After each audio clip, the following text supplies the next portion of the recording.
বিশ্বনবী একদিন বললেন, ইহুদিরা যে চিঠি পাঠায় অর্থ তো বুঝি না, আরেক ইহুদি আইনে অর্থ করা লাগে। আবার ইহুদিদের কাছে কিছু লিখে পাঠাইতে চাইলে আমরা তো লিখতে পারি না, ইহুদিরে দিয়ে লেখা লাগে। ওরা যে পয়রা শোনায় লিখে দেয়, আমি ওদের বিশ্বাস করি না। আমার নিজের একজন লোক দরকার। বিশ্বনবী দেখলেন মদিনার এই আনসারি সাহাবী হাইলি ট্যালেন্টেড, জ্ঞানের প্রতি তার আকর্ষণ, মারাত্মক আকর্ষণ। বিশ্বনবীর একাডেমিক প্রজেক্ট গুলো তিনি হ্যান্ডেল করতেন। যায়েদ বিন সাবিত ছিল বিশ্বনবীর ব্যক্তিগত সচিব এবং দোভাষী।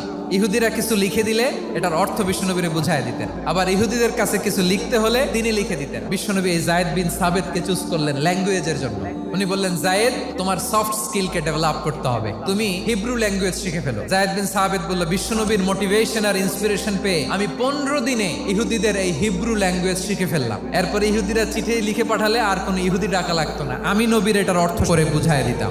আবার ইহুদিদের কাছে চিঠি লেখা লাগলে আমি যায়েদ বিন সাবিত চিঠি লিখে দিতাম। বিশ্বনবী তাকে দায়িত্ব দিলেন, কোরআন যা নাজিল হয় তুমি লিখো, কাতিবুল ওয়াহি বানায় দিলেন। সুবহানাল্লাহ।